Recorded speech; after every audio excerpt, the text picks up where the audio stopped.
And so we let them take all the credit for what we do, and we just help them do it.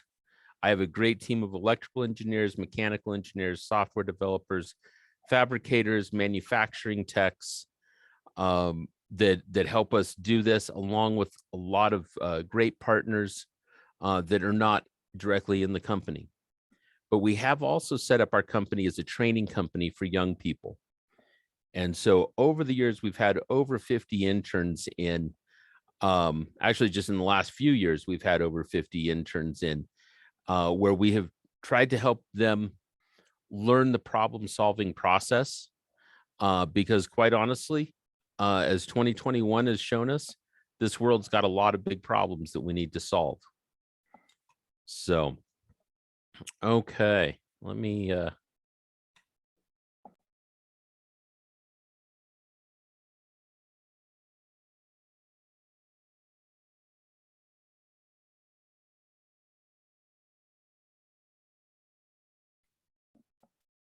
how long have I been muted?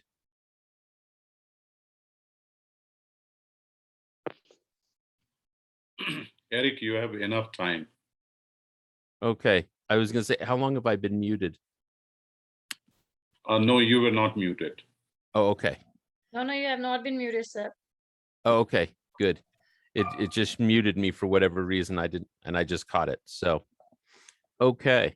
So our largest customer is in the water purification world. And we have got, I've been working with this customer for 24 years. I used to be head of research and development internal to their company before starting my own company. And we have continued to work with them, and they're our largest customer. We have about 1,500 water purification self-serve water kiosks of about 7 different models. And I wanted to kind of walk you through some of the stages of one of these models as we built it. So this is in our fabrication shop. We started out with the steel frame in here because it was something we could do pretty easily. Ultimately, this is going to be a concrete building where we had things like this has got a full water purification plant, as well as an ice maker, automatic ice bagging system, ice delivery, etc. in this machine. A lot of these parts will ultimately be sheet metal, but we started out in plastics because we could fabricate plastics quickly, easily, test them, and iterate. This particular item right here is a bag chute. I think we made no less than 7 of these while we got it perfected. And we were to the point where we could build one of these in less than a day and get it in here. So we were able to kind of iterate quickly on the designs. Ultimately, in the prototype stage of things, you use a lot of wood, you use metals, you use plastics, you use, in this case, we're using foam from a hardware store to insulate the ice bin. You use what you have available, knowing that ultimately you can take it to other materials. But speed, you make it work better, you make it work cheaper, ultimately in the product design process. This is a finished product, one of these that's sitting out on out in the street used by customers. Again, this building here is concrete, sheet metal, steel frames inside for the door, sheet metal on it. But all of the processes for this were built over a couple of years in my shop before it ever had to go into final production form. We could work out virtually every detail of it. So this is just one of the many projects we've worked on over the years. We've done a lot in the oil and gas industry, building sensor arrays that we can actually detect defects on the inside of production tubing while it's on the rig, pipe moving through these things about 250 feet a minute. And in the process of doing this, we had to build simulators of oil rigs that were horizontal in order to do our testing. You can kind of see some of the sensor setups here. Ultimately, these go out onto oil rigs and are in a class 1 division 1 environment, which means it's explosive proof gases. So we had to, everything has to be safe for use in those environments. The operator, though, will be able to see, and we flag with software where those defects are, and we can show them, show this to the operator. And then we also designed camera systems that would go inside of those the tubing, so they didn't have to cut open the tubing, and so they can see like rod wear that takes place from sucker rods in an oil well, or corrosion that happens from the various acidic gases that build up in the oil wells. So again, this is just another product that we have designed over the years. We had talked a little bit earlier on some of the ISAT, which was a, let me see if I can bring up, yeah. This is an ISAT satellite. It was designed as a training satellite originally for the United States Air Force Academy to learn satellite design. And then ultimately they were used around the world. Fully functional satellite, you just wouldn't put it into space. And it was something that allowed us to basically teach each of the subsystems that would be used in a satellite that you would put up into space. And it had multiple radios on it. We could set up mission control in another room.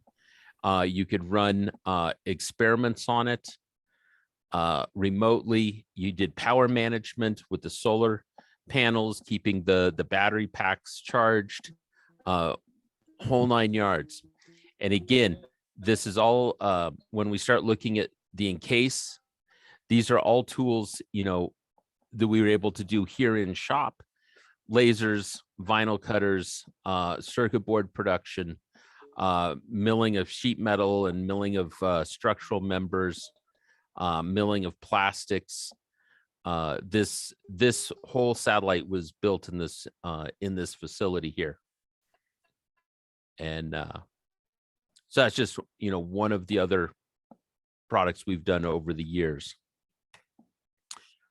We have done a lot of police products, sirens that go on the top of police cars, strobes are also on top of police cars, gun locks, biometric gun locks that require a fingerprint to release the officer's sidearm from the cars, docking stations.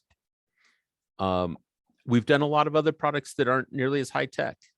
I had a guy here that was really a great fabricator. And so we took on a job doing a retail store. We did all of the fixturing in this retail store, which gave him a great opportunity to design it and build it. And we did the signs in here. Much more low tech than a lot of the stuff we do, but it was a great opportunity. This is Alex, one of my fabricators, and this is what happens when I go away for the 4th of July holiday. I come back to a life-size saber-toothed tiger that is now in our entryway. So we have fun as well. We had another young man in here for about a year who was an artist. And so we took on a project, and he was able to work through building this carved foam sign. You know, starts out as concept drawings and, you know, carvings in just clay and sculpting in clay, but ultimately becomes an end product. Another fun one we've done here recently, it's a Earth Unlimited attraction. It's a, I don't even know exactly how to describe it. It's kind of a Instagram playground of sorts, of a bunch of photo backgrounds. And so we got an opportunity to do some very big, large CNC cut parts for it, neon lights, etc. Some great projects for some young people. And we do a lot of more serious stuff. A few years ago, we helped an organization that had were bringing back paraplegics, primarily war veterans who had lost use of their legs, who were pilots. And so we helped them create a thumb control that would basically operate the foot controls in a helicopter. And as such, you then could have these great guys be able to go do fire patrols. They were able to do courier service, things like that. Part of the process of problem solving is just looking at the world differently and figuring out how do you take ideas and modify them. How do you take ideas and simplify them? And so we were working with a group in Durban, South Africa, and found out that about 30% of their the money that was going to this orphanage was going to cooking fuels. And so part of what we did was we helped them build out of locally available materials a rocket stove. In that process, I mean, one, that was an immediate benefit for the orphanage because it enabled them to no longer have to pay for the cooking fuel that they were importing each week. And they were able to basically use a local brush that they had very efficiently and in a smoke-free way. But as I was doing that, I was trying to figure out, it's like, well, what is the most simple rocket stove we could build? And it actually turns out you can build a rocket stove right inside of the fuel.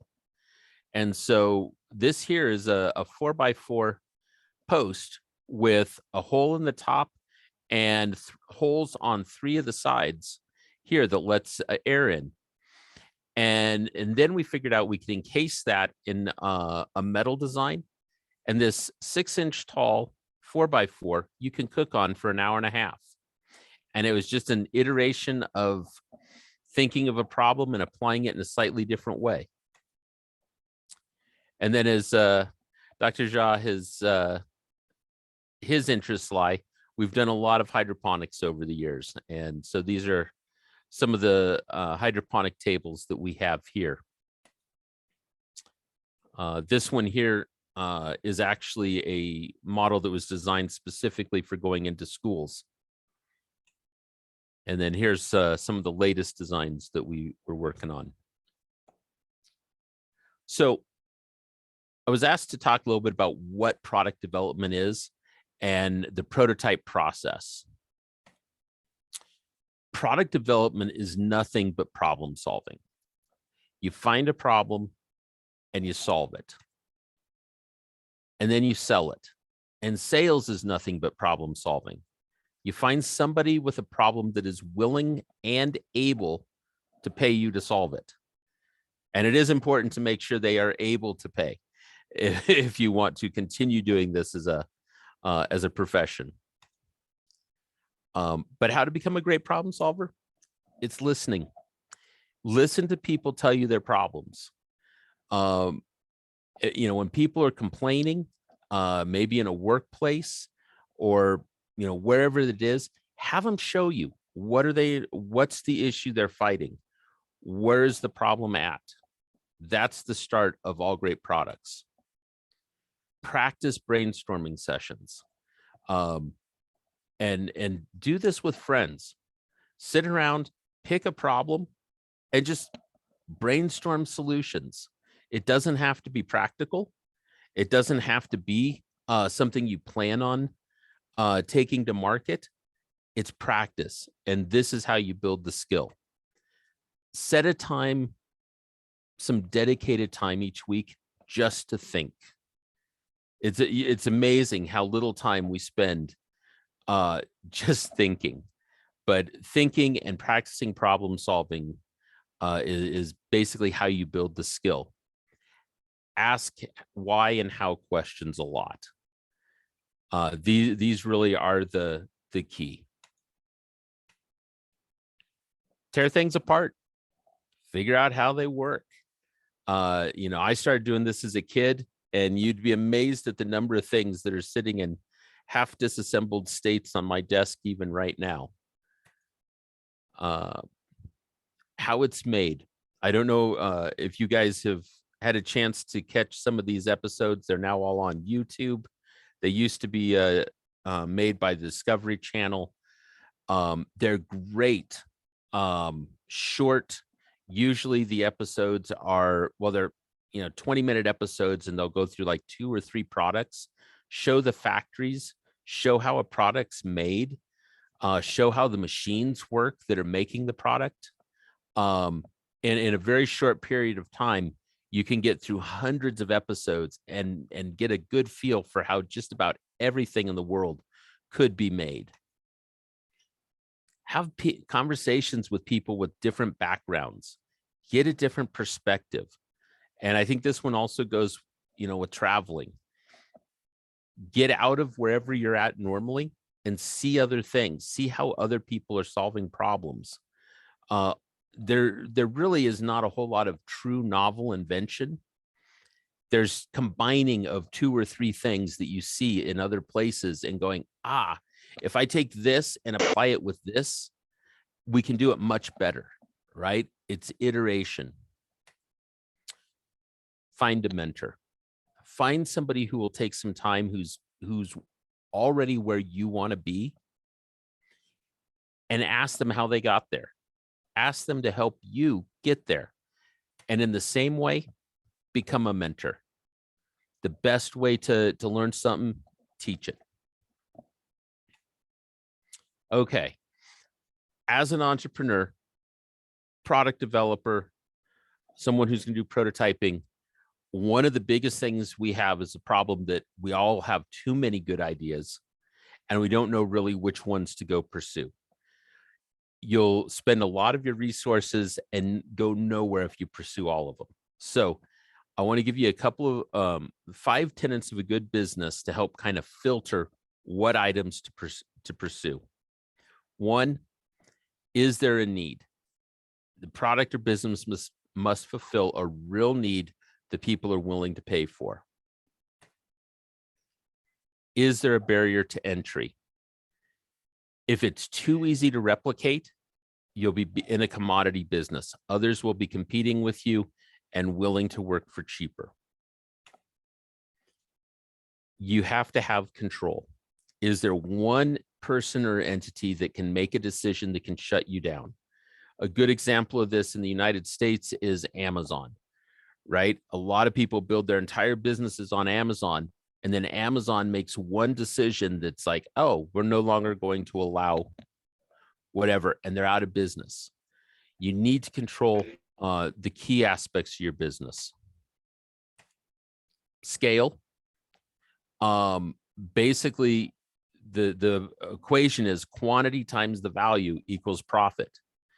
You can either sell one of something at a really high price to give you profit, or lots of smaller things, but you've got to look at the scale of it.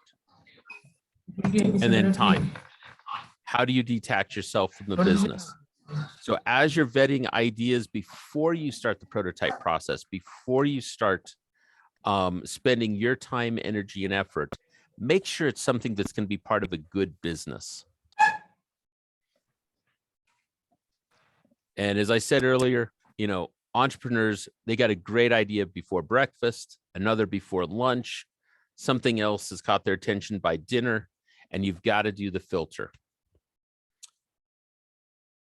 Write down the idea, no matter how crazy it is. I have got books, my handwritten books with hundreds of ideas. First step of getting it out of your head, get it onto paper. Run it through the 5 tenets of good business before you start. Rank it against your current best idea. Determine if it's got a greater potential or not. Only pursue those things that have got great potential. And then sleep on it. Most of the crazy harebrained ideas that waste our time, after we've slept on them for a few days, they aren't as shiny. They're not what you want to pursue, and good and reason takes over, and we know better, right? Otherwise, as entrepreneurs, we're really good about chasing the wrong things. Okay, so the prototype process is you start with a problem to solve. Identify the customer or the end user of the solution. And when I say that, it needs to be more than just a generic, a housewife or a, whatever that generic description is, right? And I say that in the way of looking at like 1950s TV, where everybody had a generic title. That doesn't work for product development, right? 1950s TV, you had your formal businessman, you had your, I think of Leave It to Beaver, right? I think Leave It to Beaver was on TV in every nation in the world at one point in time or another, right? But everybody was a generic. You can't do that for product development. You need to know exactly who you're developing for. You need to know their age, sex, their job, their hobbies, their technical skill levels, what would make them want to use your product, what problem are you solving, what's going to stop them from using your product, and then write up that description to the point you give them a name. And then as you're talking about your product, as you're talking through the prototype, call your customer by name. Make that person so clear in your mind that you can see them. In this way, every decision you make is for them. And that's an important thing. Otherwise, what happens is we add feature after feature after feature that does not serve your customer. You need to identify the constraints. You want to, what are the constraints on your design process? Is it time? I mean, do you have to have a solution 1 week from now? Is it money? What's the R&D budget? Do we have technology limitations? You got to build something with just hand tools you have in your garage versus having the ability to go take it to a full R&D shop. Is it something that somebody's going to have to carry in a backpack or in their pocket where size or weight makes a big difference? Is it something that you want to have in somebody's home where appearance is going to make a big difference? How is the acquisition process going to happen? Is it something that can be shipped? Is it something you're going to have to deliver and set up? All those things become constraints that you've got to design around, and you need to think through. And then brainstorm solutions to the problem, preferably with others, right? We can convince ourselves of a lot of bad ideas, but usually when you put it out into a group of other people, those bad ideas kind of filter out, right? If you're not an expert in the field, how do you get in front of somebody who is? How do you leverage somebody else's learning experience to make your product better? And then having done all of that, what is the least you would have to do to prove a solution? And then what's the least you would have to do to prove someone will pay you for the solution? And then just do that. You will learn so much the first time you sell your solution that experience is invaluable, right? Then, after having sold it and gotten the feedback from somebody who's actually willing to pay you money for your solution, start the iterative process. Make it work better. Take the feedback you got from the first time you sold it, right? What would they like to have seen different? What new features? What features need to go away, right? We want the simplest product possible, because then we've got to make it cheaper.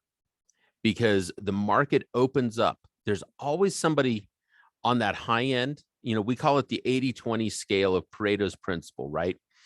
In that on the 20% will pay a whole lot more for a solution than the 80%. And inside of that, you've got, you know, inside that 20, there's another 80-20. And so there's always somebody who can pay that top dollar, but a lot of times our products need to be for the masses. And so we've got to continue working with the early adopters who are typically willing to pay a little bit more for our solutions to iterate, figure out what really needs to be there, and then make it into a cheaper product so we can get it into more of the masses. So some of the tools that we use here to do that product development process is we have got a lot of different 3D printers. I've got a little vacuum form machine here. We have got a machine shop. We've got a lathe. We've got a CNC mill. My spider up here was a high school CNC learning day. We decided just leave him hanging around. We've got our own injection molding machine, a little prototype one. We've got our own laser cutting and engraving system, you know, vinyl cutters and lamination presses, more 3D printers. We've got our own circuit board production line, you know, pick and place, reflow oven. You know, it doesn't look like much, but we make hundreds of boards out of here every year. You know, through hole stations, microscopes. We do have a full steel fab shop here. CNC plasma cutters, MIG, TIG, stick, welders, hydraulic benders and brakes and rollers, our own powder coat oven, a much larger vacuum form system, a sheet metal shop with brakes and shears, CNC routers. We've got a couple of different CNC routers here, and a full wood shop worth of things. There's that scroll saw I told you was living at the end of my couch back in college. And then we've got various other saws and tools around. And it's just, you know, some of it's just hand tools, but those are just some of the tools of the trades that we have. So I've now spoken a lot.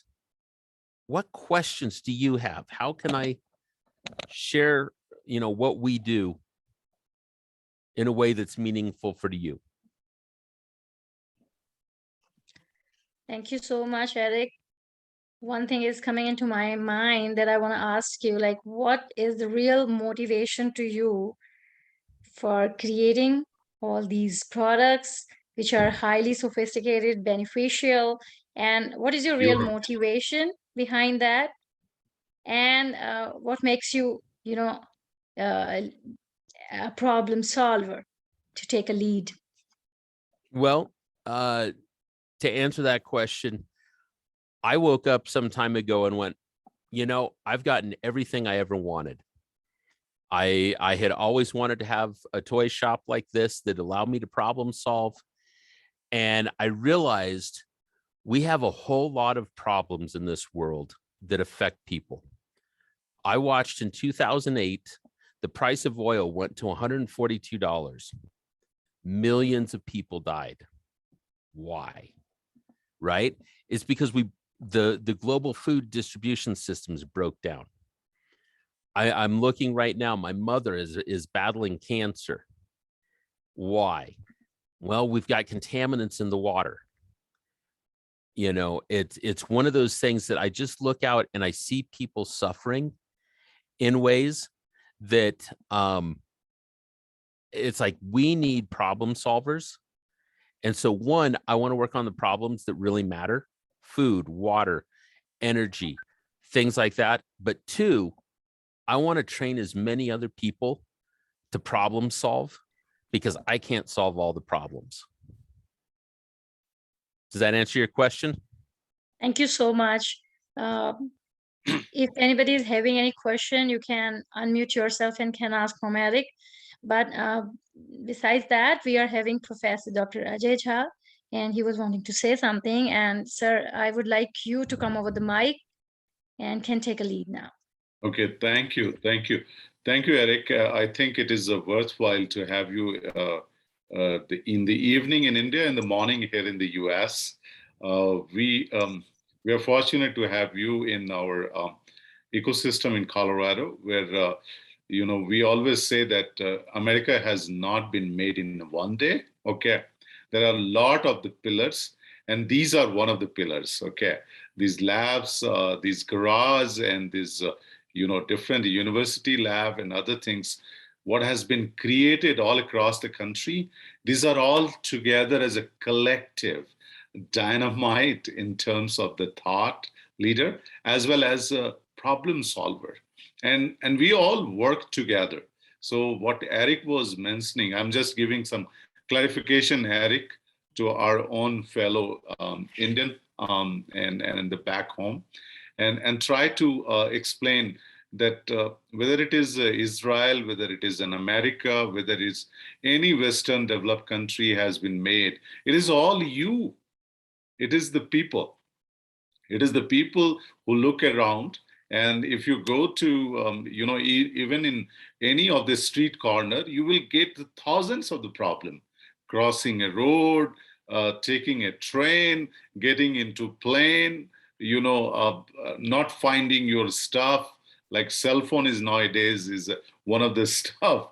If you don't find it, you are nowhere in the world. Okay, how to find that cell phone? Okay, how to find your stuff where it is lying, because we are in chaotic, disorganized individuals sometimes, and we don't know where even the watch is there. Okay, where the key of the car is there.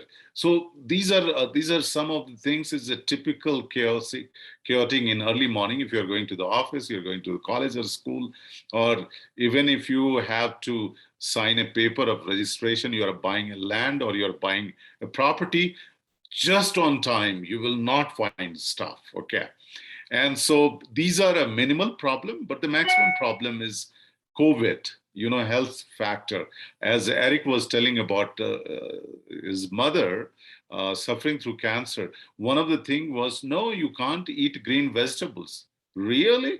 The green vegetables are antioxidants and it is a good for health. So problem is there is already a chemo and chemical is going, so the interaction of other chemical may damage. Okay, so the impact. So what do? You have to create certain kind of innovation. That's why the hydroponic, what Eric was showing, it was showing that there is no chemical, it is a fresh, it is just growing inside your home. So there is a lot of possibility which you can design, and we have done with the Youth Lab and INOP Global to make connection with all these labs, whether it is a research lab, whether Eric's, prototype shop. He says a toy shop. I'll say that, toy means anything the kids who has curiosity, if you give a 2-year kid something, he would like to see every angle, taking in the mouth. Some of the kids who is engineer would like to open everything possible and then reassemble. And some of on the way, you don't know how to assemble that. So lot of things, even the life is a prototype. Okay, you try to get whether it is science is okay, art is okay, engineering is okay. You don't know all these things. And like a Steve Jobs, am I correct, Eric? He went and he figured it out. He's not made for the college. He said he's made for making something. So he dropped out, and then next 18 months of his college, he didn't pay to the college, but he attended as a backbench. Okay, and he started calligraphy, writing, and making sure. And then you guess, after a few years, when he started Apple, he used only one knowledge: how to design, how to write fonts, how to making a different kind of fonts, and that has given a discovery of what you write the fonts. So these are all happen in America. These are all happen around the world. People design, and I think we are in the perfect place to make innovation. So Eric, my question is, okay, to you directly, that you work with the university, you work with us, am I correct? Hmm. As a professor, the doctor, and a different entrepreneur, different people come and solve the problem. You have shown, those water system where you can bring that entire water machine in some city, and you can put a credit card and you take a clean water. Okay, Yep. so those are all you design over the years. You have never visited India, so I will tell that next time you must. There is a thousands of problem exist. Okay, and if you go on the road and you go in a home, you go to the industry, you go to the school or colleges, there's a lot of things as taught is not up to the mark, and probably we are not teaching people how to take a practical application in our life. Okay, and what are the problems? So how did you find this is the career you are going to do in your life, and why? Um, I guess part of it is I look for opportunities. And as people would share their problems with me when I was much younger, I realized that they'd also pay me if I solved those problems. And I like to be paid, right? It was like, especially when you're younger, it's like, there's things you want. And so you try to figure out, well, how do you get the things you want? Well, the more problems I could solve for people, the more they were willing to pay me, the more I could go do that. The other side of it was I just always loved to create things. And so I would tinker. My parents' garage was full of crazy contraptions and just tinkering. My folks let me get a motorcycle when I was 10 years old because it didn't work. Right. And they're like, okay, that's safe. Yeah, it worked pretty soon. Right. And I couldn't do it myself, but I found the next door neighbor who could help me make it work. And I had to trade things to him, and I had to solve his problems. Whether that was the grass that needed cutting or whatever the problem was. And he helped me make my motorcycle work. Right. And so a lot of it was just looking at how do I get the things I wanted to have. And then trade the only thing I was good at trading, which was coming up with solutions for things that they needed. And so in my conference room, it literally says win-win or no deal across my dry erase board. And I think that's really the trick to all of this is how do you help as many people as you can get what they want? They'll help you get what you want. Now, obviously, over time, you get everything you want, and then you're like, okay, you just want to solve problems. And then it's just an addiction. That's all I can say. So Eric, I have one question. Yeah. Did you ever face, like, if you have concentrated on one idea and you worked on that, but at last, have you faced like that's a failure and then you Oh, have made it a success again? so yes, on many, many, many, many occasions. Now, part of it is, and my guys here at the shop, they think I'm just a junk collector at times, right? Because I'll work on project and you'll hit a roadblock and you'll set it aside and you kind of wait until something changes in the environment, right? A new technology, a new something, and I'll pick it back up and I'll run with it again. And then you may not even get it to the finish line. You may only go a little ways further, but then it's like, okay, put it back on the back burner. But failures are where you learn the most. And so I don't call them failures. I call them learning opportunities. The other thing is, don't feel like you have to complete something. I have a ton of projects that are in half completed state, and I will never finish them. And the reason is I learned what I needed to learn. I got out of it what I wanted to get out of it long before I ever completed the project. It's no longer worth my time, energy, or effort or resources to finish the project. just to have a finished project because I already got what I needed out of it. A lot of the stuff that, we design is decades of just tinkering, that the right moment with the right person comes along and we can go, oh, hey, we've done that, or we've done something similar to that. Or, hey, let me show you some, half finished thing on my shelf that's kind of like the problem you're trying to solve. I know we can get there. I also like a problem that I don't know how to solve it best. To me, those are the most interesting. By the time I know how to solve it, it's a little less interesting. By the time I've had to do it 2 or 3 times, I'm really, really glad I have a staff that can can do it, because that's not me. I love to solve problems that I don't know how to solve. Does that answer your question? Yeah. Thank you so much. You're welcome. If anybody is having any other question, they can ask right now. Yeah. Hello, everyone. Hello, Professor Eric, Professor Achal, and Professor Hi. Jay Jha. This is Dr. Anil Kumar. I am Associate Professor in University of Delhi. I have some kind of, observations, or you can say it a curiosity, or say want to do something on the things which have been shared by Professor Eric here regarding this, all these fabulous things and splendid things, whatever have been shared. It is a really, really, I bow down to you, Professor Eric.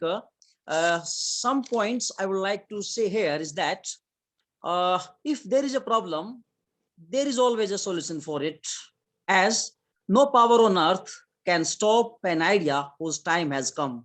And so is why there is no limit of ours to grow, as there is no limit for our imagination. Sir, as we all know that USA, that has come out of different kinds of things, and youth lab that is going to provide something very useful for India as well, or for making students and others to follow the same and inculcate entrepreneurial skills in them. To me, what is important is that knowledge is useless if it does not get disseminated to the needy at an appropriate time. Sir, Professor Ajay Kumar Jha was once saying that so many problems are there, thousands of problems are there in India. Agree, but there is solution to them also. Here, what I want to ask, hello, am I Yes, audible? go ahead. Yeah, please go ahead, the question. Okay, yeah. Sir,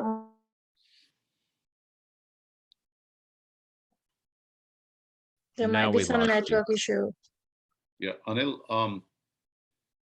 Dr. Anil, we are not able to hear.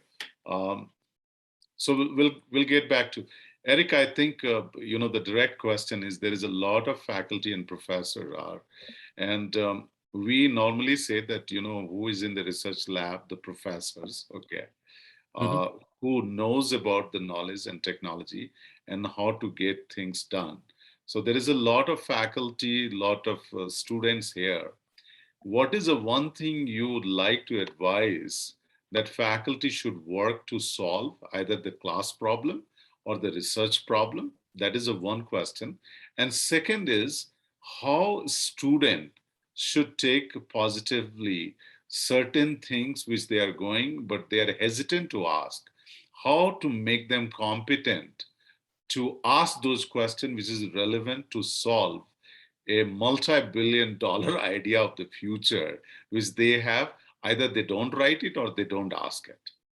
Okay. How you can activate that thought? So the first thing is the difference between a researcher and an entrepreneur is an entrepreneur sells the solution. A researcher finds the solution, right? And so in order to get things out of the classroom, out of the lab, it has to get into the marketplace and it has to affect people's lives. So I think part of the answer there is how do we get things into people's hands? How do we get the solutions to the problems so that they're no longer just academic, but they're changing lives in the real world? That bridge is, I think, the one thing that over the years I have looked at and said, how do we make that happen? Because a lot of great research is done in universities, in the research labs, but until it gets into people's hands, it doesn't do any good. So we need entrepreneurs who can help take that from point A to point B. So that would be the first thing I would answer your question. The second thing is, I didn't start out solving really big problems. You know, as I was saying a minute ago, I started out figuring out how to get the guy next door to help me work on my motorcycle, right? It's like, how to start with small problems, solve them, practice your trade, practice your skills, get good at solving problems. And what I have found is, as you get good at solving problems, you get introduced to people with problems, because everybody likes to bring a solution to the table, which means that if you're a good problem solver, you get brought to a lot of tables by other people and introduced to people that have those problems, and your world grows bigger and bigger and bigger. Pretty soon you're sitting in rooms with people who can help you solve billion-dollar problems. Right. It wasn't very long ago, I was sitting in the Dallas Cowboys headquarters in Dallas, Texas, with a group of about 10 people from all over the world that, you know, including somebody who is head of a university there in India, 11,000 engineering students. Right. And it's like, and people who are in South America, and is one of those things. It's like, okay, I was not there for my net worth. A lot of the people who were in that room were.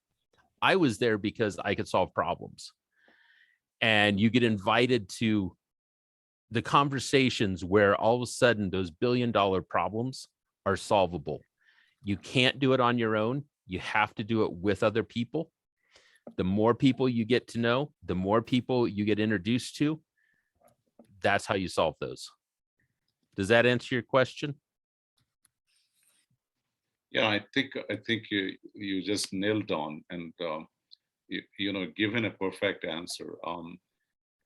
There is a lot of time, the problem which we face actually as an innovator, as an entrepreneur, and as we were talking about the window garden other day on a Starbucks coffee, that that we need to solve this problem, because wherever there is enough nutrition and water and the light you can provide, you can grow plants. Simple.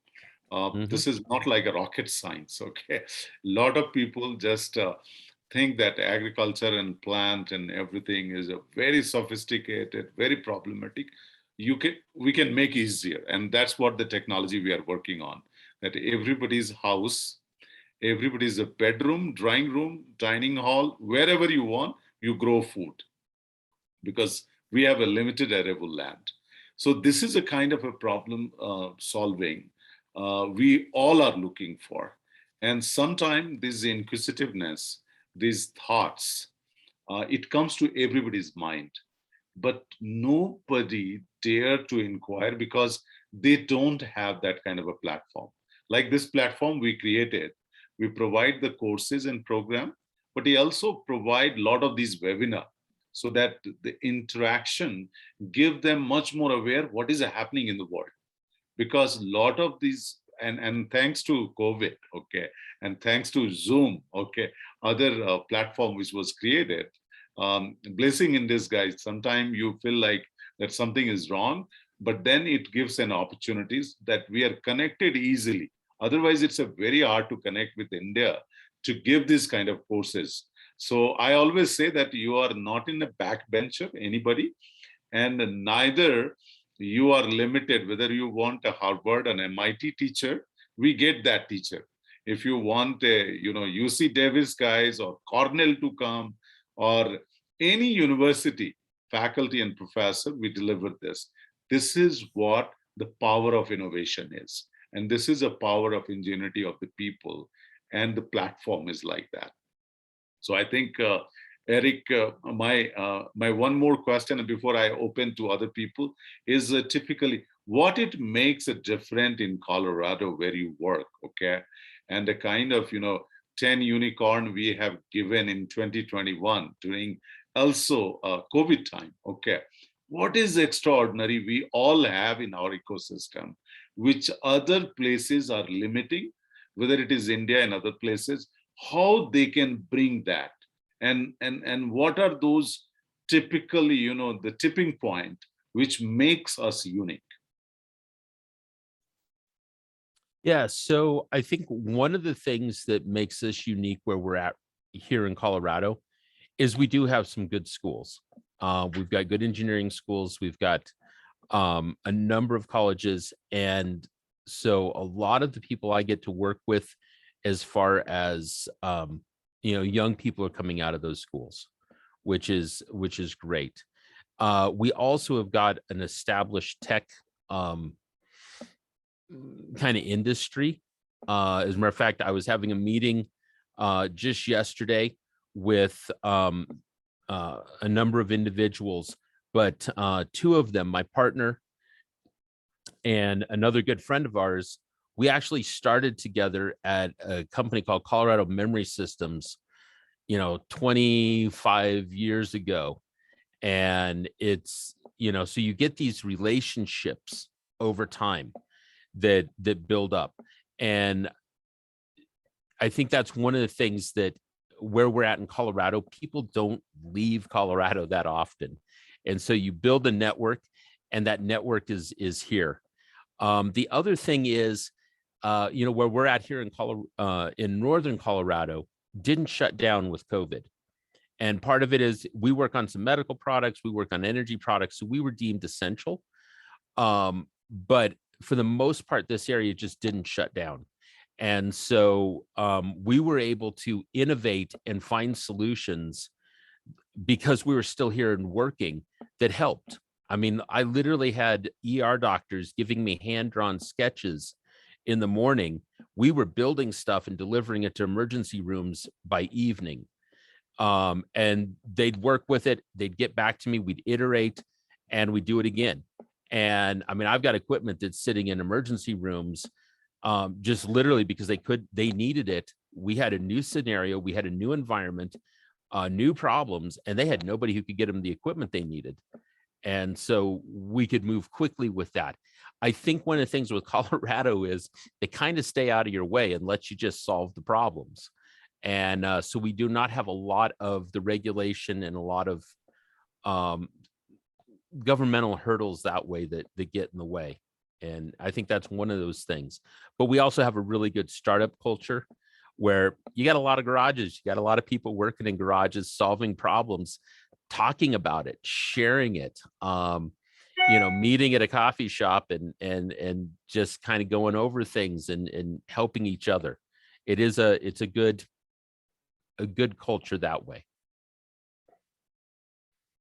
Thank you, Eric. Yep. Over to you, Dr. Yeah, please go ahead. Yeah, thank you so much. There is one question in the chat by Gauri. What is the biggest problem? What is the solution of the success?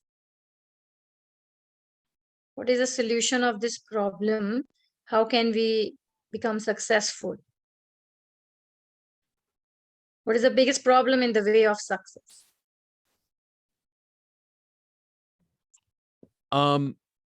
I think the biggest problem in the way of success is not believing in yourself.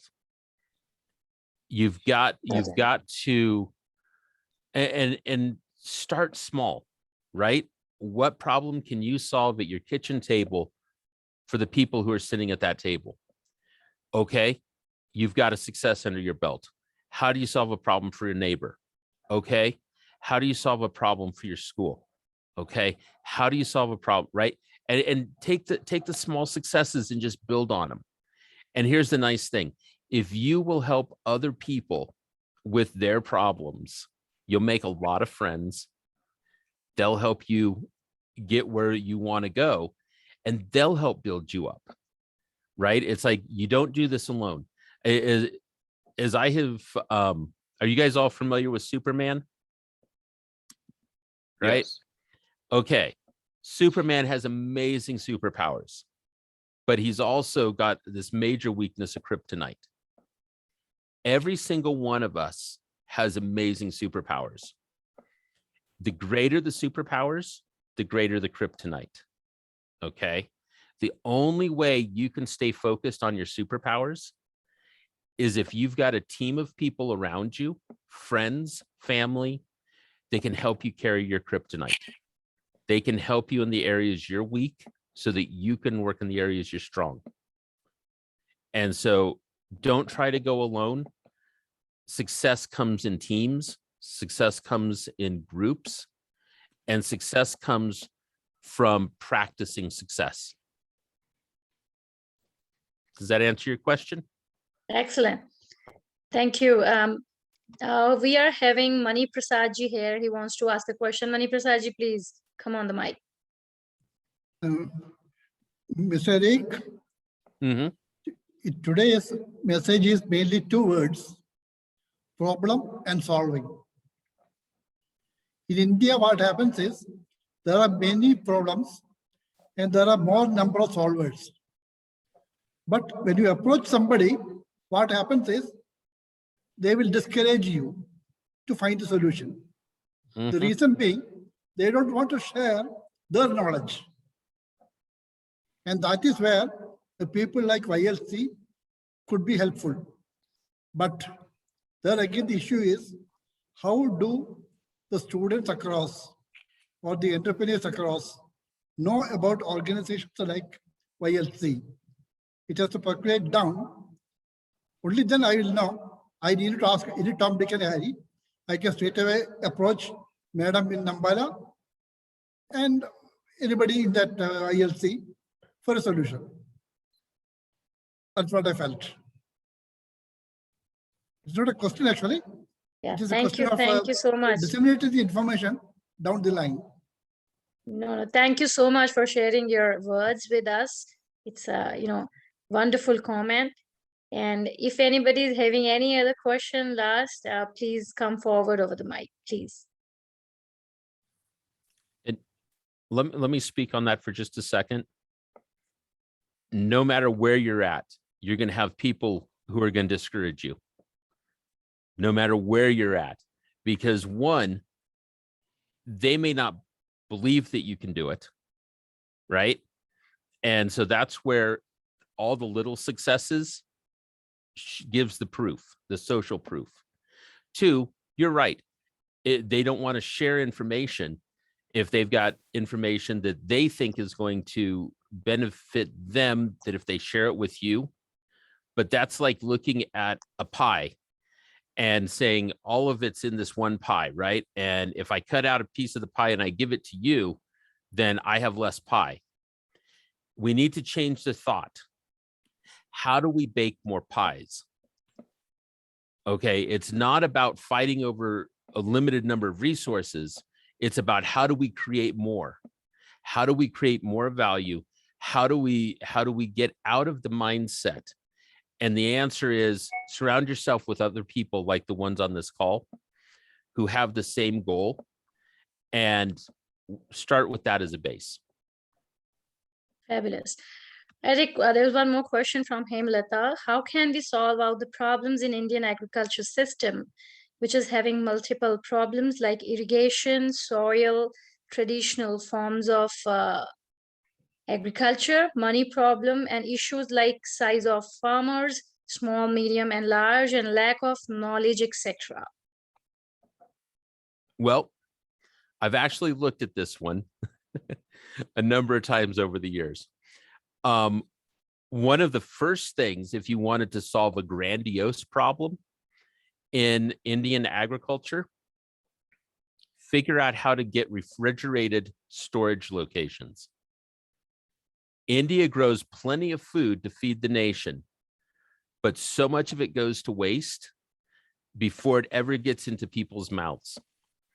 And a lot of that comes down to we don't have good transportation to get the food from where it's grown to where it's consumed. And we don't have warehousing, refrigerated warehousing to be able to keep it good.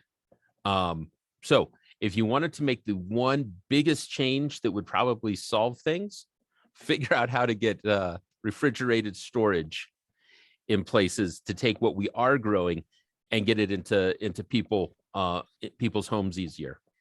But as far as the other items, you're right. There's irrigation, there's soil issues, there's contamination. This is one of those areas where Dr. Jha's work in reduced water agriculture is key, right? Because we can eliminate the soil out of the mix. We can eliminate some of these limitations. The trade-off, though, is plastics. Almost every single one of those options requires plastics. It's not a free solution, right? So we have to weigh those trade-offs well. One of the things, though, that can help even without refrigerated storage is how do we bring food production closer to the consumer? How do we get it into so that we have less miles between where it's produced and where it's consumed? And again, that's where some of the stuff that Dr. Jha is working on really comes into play. But I think the answer, it's a lot of things, money problems. How do we get, I know there's new cell phone apps that are being used for banking that can do direct person-to-person transfers. Well, how do you set up maybe online virtual marketplaces that allow local farmers to go, I have these products, and you can have local buyers who say, I need these products, and facilitating that transaction, right? Those are kind of things that would be almost low-hanging fruit because they're software solutions to be able to get coordination between farmers and consumers. Those would be the areas that I would look at in that. We could talk for probably a week on that one topic, and make some headway, and there'd still be plenty more to say. So thank you, Eric. I just wanted to add Hemlata's question. Hemlata, we have IGAT, INOP, and Youth Lab. We together deliver a program which is coming in January 2022. 5th January, the registration is. 2 classes are going on. This is a practical hands-on prototyping, problem solving from seed to a space, okay? And where we have 2 classes, which is a future of climate smart agriculture and new generation of technology. This is a 1 class you can take as a boot camp, 2 months. And then we have another program, which is a launch in January, which is called AgTech and Food Enterprise Bootcamp, which is take you, from problem to solution, and also tell you how you can do with the soil, with the seed, the water, the production techniques, and also processing, value addition, the supply chain, the storage, packaging, getting it to the marketplace, making a branding, and then making an e-commerce platform, and then making a cooperative or food producer organization, which can give you a better product, and product will be linked to the market. So those are all things are available in these classes. So you can go info@youthlabco.com. And then we have another email, info@inopglobal.com. Directly from the US, this program is delivered. So don't forget to join this. Hemlata, your colleague, anybody in the university and colleges of agriculture, this is your final place. Or any other field, people who's entrepreneur wanted to come and solve some problem and have certain kind of a knowledge, how to do from a product design up to the market, this is your place. This is what I can say, Eric, just to add the value. This is Dr. Anil, actually. He signed in from some another phone. So it was his question, Dr. Anil. I hope you got the answer. And thank you so much. If anybody is having another question, they can still ask as a last question. And if you want to ask later, you can email to us. I have typed the email into the chat, info@youthlabco.com. You can also email on info@inopglobal.com. So I would like to, ask from Ajay sir that how would we, go further. Sir, if you have the last words with us. I think I'm very thankful to Eric. Okay, these are the ingenuity and hardworking people, and the knowledgeable and the problem solving, because they take the biggest risk. But still, the people who come with some problem, they put together a team, that they put together stuff. And I think we can do in every place around the world, whether in India you are in a remote village, or whether it is second tier city, like Purnia in Bihar, or maybe Amritsar in Punjab, or Delhi or Mumbai. It doesn't matter. It matters that how do you want to start. And that's why the online and virtual classes are very important. A lot of people, they don't think that this networking and connection will take you to the job market directly. Okay, and also giving you a lot of possibility where you can start your own venture. A lot of those product which has been developed, whether it is a water filtration system, whether it is a hydroponic system, or a space box, or a helicopter, or a pistol, or anything which can solve a new problem, and that you can find in your subject, you find in your college, or you find in your neighborhood. You bring that, and it can be $1 billion business. People, it is not that Steve Jobs came out of the world, okay, or Elon Musk has come out of the world. These are the guy. Elon Musk came from South Africa, joined Stanford as a physics. He was trying to figure it out. He bought PayPal, and then he has some money. He started Tesla, and then a SpaceX, and then Hyperloop. Anybody can do anything. You have to have this. I think there is a lot of money available to fund those nicer projects. And we are also, we have also a lot of investors who wanted to invest if you have a great idea and a great knowledge. And that's why this platform is. So thank you, everyone. And delighted for Eric to come, and we'll bring you more often, Eric, because I think we have a different classes and different programs, and also bring you some of the the problem which India is facing, whether from lab or research lab or other places, and also take you there, because we want everybody to be fed the food closer to their fingertip, so everybody can grow their food in the office, their workplace, or their kitchen table, because I have designed the window garden, which in the kitchen you can grow vegetables. Okay, so that will bring it back to India.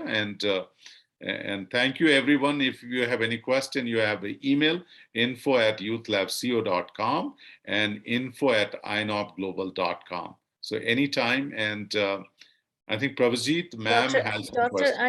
Dr. Anil has a lot of questions out there, but I think he can get connected later on with us. So you can email us, or you can get connected on our numbers, which I have put in the chat box. And yeah, Dr. Prabhajit has joined today. Ma'am, can you come over and can say something? Welcome. Hello everybody. Yeah, it was such a nice talk. Actually, I attended the session after a long time. I have some health issues, so it's so good that again I'm connected with Inop Global and Youth Lab.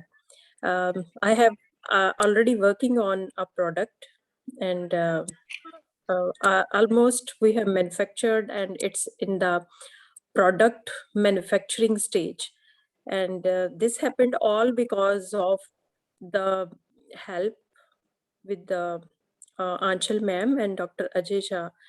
And they are such a good leaders, and they can tell you that how to lead, like the persons like me.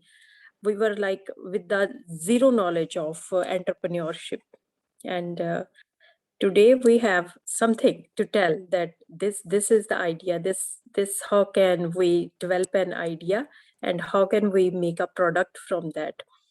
And thank you so much for arranging this lecture, because what happens when you are doing something, sometimes you are sleeping. Again, this type of lecture give you a boost. Okay, wake up, and go ahead with this project.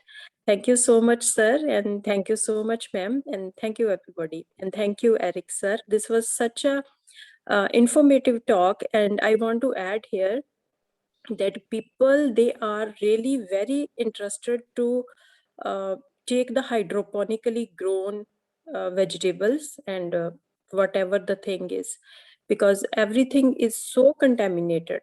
Like if somebody is saying that take spinach, it's good source of iron, but along with the iron, it's a hyper accumulator of heavy metals. So in spite of taking the good things, we are taking many more bad things. So people, the students, they are highly interested to take a lead in this. Hydroponics is the way of agriculture. And thank you so much for such informative talk. Thank you all. Well, thank you so much, ma'am, and look after your health also. Get well soon. Thank you so much for joining today Thank you. throughout the session. And now I would like to call upon Gauri, who is our Youthanian. She's very enthusiastic and having a lot of potential. And she is working hard to create her own company related to eco-friendly wall paintings. So Gauri, please come over the mic for the word of thanks finally. Hello, everyone. First of all, I would like to thank Dr. Ajay Jasa and Dr. Anchal ma'am for motivating me to join Youth Lab Colorado, USA for India as Youthanian. I'm thankful to both of them who guided me and provided me with a great vision to be a part of organizing team. They are great mentors. I feel so blessed to part of Youth Lab Colorado, USA for India. Great thanks to extremely talented and knowledgeable Mr. Eric Fitzman, who guided all of us today excellently. Last but not the least, thank you to our wonderful online audience who reached out to us today to get answers of their curiosity regarding their future and career in the area of prototyping. This webinar could not have been as successful today without the support of each and every one of you present here. Looking forward all of you to join Youth Lab 2-month online bootcamp on entrepreneurship and innovation. Thank you, guys. Thank you so much. Thank you, everybody. Thank you, Eric. Thank you, Dr. Jha, and thank you, Prabjit ma'am, and everybody. Mani Prasad ji, Manisha ji, and Dr. Anil, and everybody. Thank you so much. See you soon. Bye-bye. Have a great evening. Thank you. Thank And you. thank you, Eric. And great morning Thank you, to guys. everybody. Thank you. Bye.